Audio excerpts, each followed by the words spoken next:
Hello लोगोफोर, दिनैनि मोनसे गोदान भिडिअ बयखौबो बराय हरलायबाय। आसा खालामो भिडिअखौ जागायजेननायनिफ्राय जोबजासिम नायलांगोन।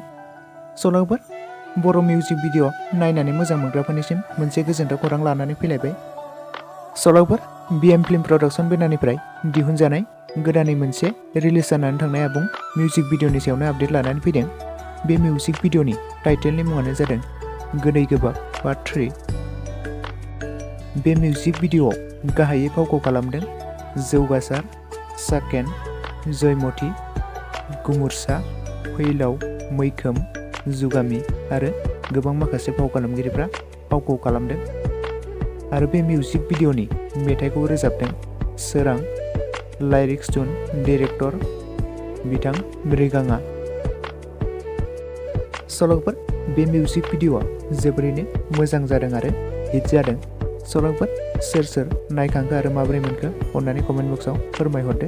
आरो सोर दासिमबो नायाखैबो थांनानै BM फिल्म प्रडाक्शन चेनेलाव थांनानै नायहैनो हागोन आरो हाजासे सापर्ट खालामहैबानो जाबाय।